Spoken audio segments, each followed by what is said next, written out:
ஒரு 8ஆம் இடத்துல செவ்வாய் இருக்கிறாருங்க. 8ஆம் இடம் அப்படியே சொன்னாங்க, டாக்டர், வக்கீல், போலீஸ் அவங்களுக்கெல்லாம் வேலை செய்யாது. ஏன்னா அவங்க அந்த பாவகம் சம்பந்தமான தொழில் பண்ணுறவங்க. 8 யாருங்க? வக்கீல், போலீஸு, டாக்டர், ஜோதிடர், இவங்களுக்கெல்லாம் தோஷம் இல்லை.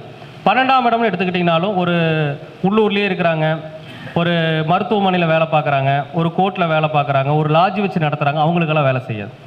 அப்போது அந்த 12ஆம் பாவத்தில் நல்லதும் இருக்குது, கெட்டதும் இருக்குது. நல்ல காரகத்துவங்களை அவங்க பிடிச்சாங்கன்னா அவங்க மொட்டை அடிக்கக்கூடாது.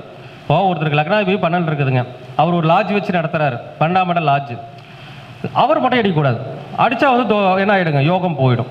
அப்போ இந்த மாதிரி அந்த பாவகத்திற்கென்று சில நல்ல விஷயங்களும் இருக்குது. அப்போ அந்த நல்ல விஷயங்கள் இருக்கிறவங்க என்ன பண்ணக்கூடாதுங்க, அடிக்கக்கூடாது. அப்போ நல்லா புரிஞ்சுக்கோங்க. ஏன்னா நம்ம ஸ்பீச் பேசுகிறங்கிறதுக்காக இப்போ நம்ம ஸ்பீச் ஒருத்தர் கேட்குறாரு, லக்னாதிபதி 12 மறைஞ்சிருச்சு, லாட்ஜ் வச்சிருக்கிறாரு, இவர் தான் சொன்னாரே, நான் போய் மொட்டை அடிச்சுட்டு வந்தோம்னா போச்சு.